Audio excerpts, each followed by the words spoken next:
In a couple of previous videos, I told you about the crisis, the profound impoverishment of wisdom in our modern age that afflicts even the most educated people in our society. I also talked about what actually changes in a person who recovers the reading life of a Christian humanist. And so in today's video, I want to show you exactly what we are going to do together over 6 weeks. Before I do that, I want to dispel a myth that I suspect is probably sitting in the back of your mind.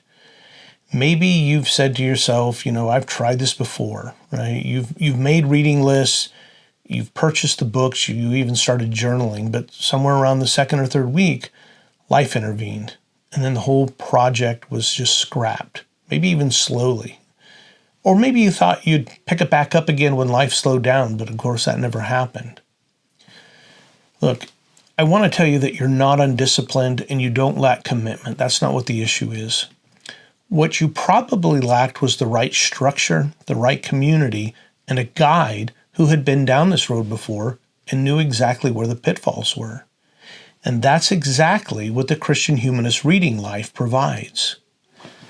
Now, I'm excited to tell you that the backbone of this course is my brand new book, Becoming Classically Educated: Humane Letters on Education, Culture, and the Great Conversation.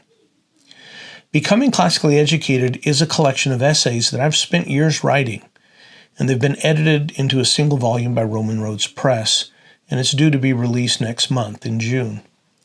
It's the most personal argument that I've ever made for what classical Christian education actually is, and why it matters now, and how an ordinary adult can begin to inhabit this long tradition. Every student in my cohort is going to work through this book with me.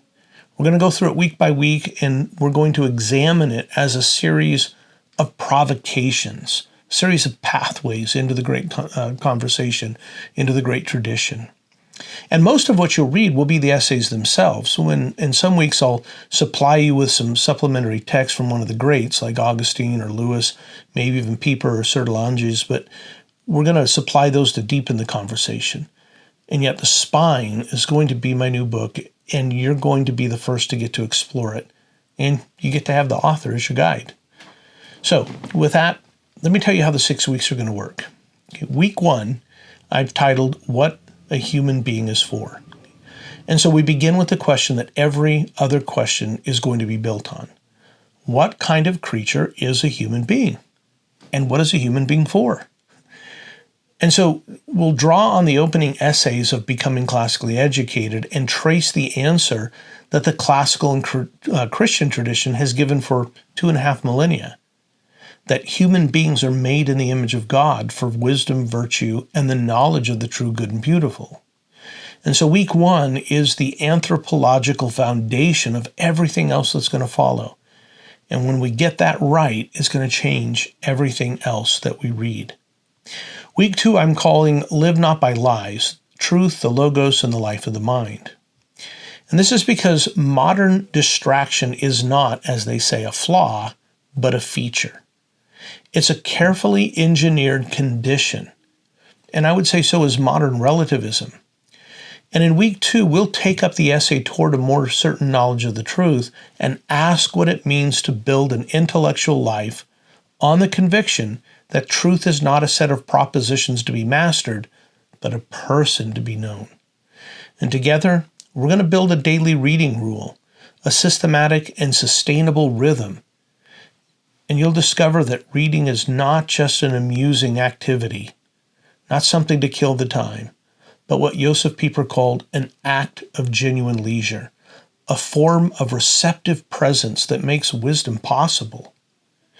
And that leads us to week 3 that I'm titling Ordering the Loves.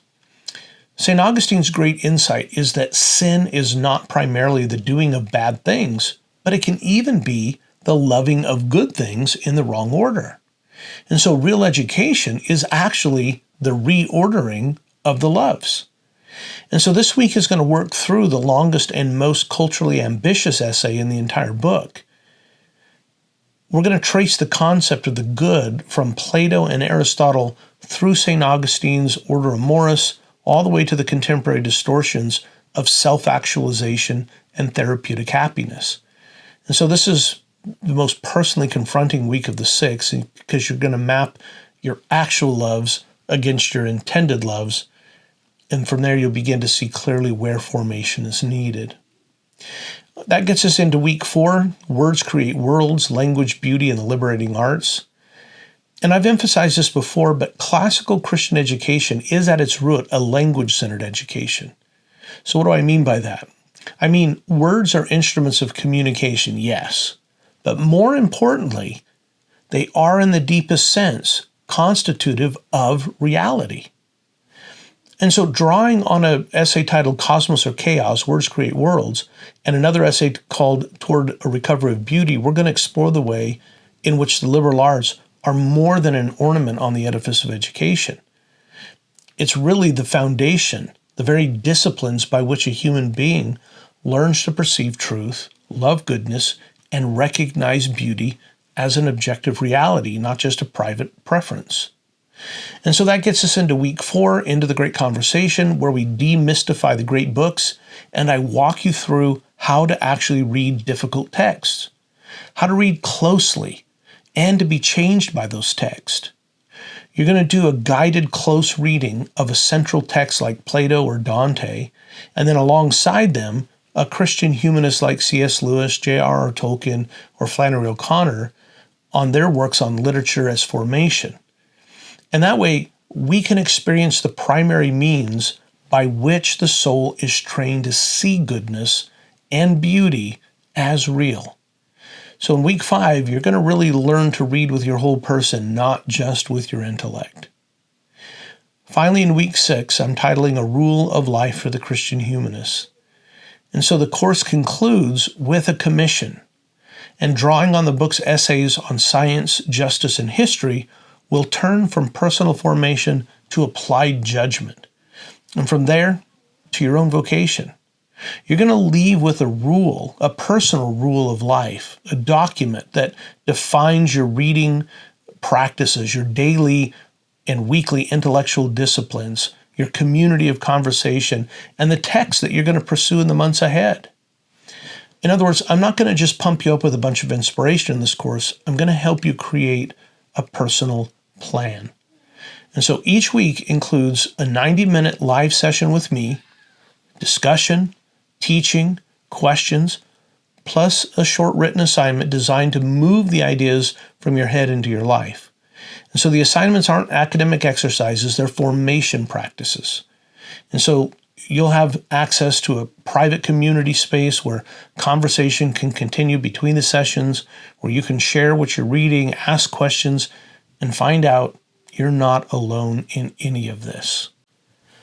So in closing, let me be honest with you about something. This course isn't going to give you everything. 6 weeks is just enough time to reorient your attention, recover your love of serious reading, and enter into the Great Conversation. And you'll be able to build a sustainable rule of life. It's not enough to exhaust the tradition, obviously. You won't finish all the great books or complete your personal formation. No course could ever do that. But what it will do is give you the foundation.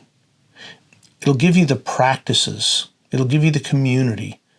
And it'll give you a book that I hope you'll return to for years to come as you continue the long work of personal transformation well after our 6 weeks together are over. Now, the good news is that the tradition itself is inexhaustible. If you finish this course and you want to go deeper, and most of us nerds, students, most of us do, right? There's going to be an opportunity for those of you who want to go deeper, another opportunity for an advanced cohort, ongoing community, and continued work together. But that's going to come later. Right now, the question is whether you're ready to take the bull by the horns and begin. In tomorrow's video, I'm going to tell you how you can join the cohort, what your investment would need to be, and why I'm limiting this first cohort to just 13 students. I'm also going to answer the 3 objections that I hear most often from people who are thinking about something like this but are unsure. One of those is, I don't have the time. Another is, I'm not academic enough. And the third is, I've tried this before and it didn't work. So watch for the video. I'm going to answer those questions.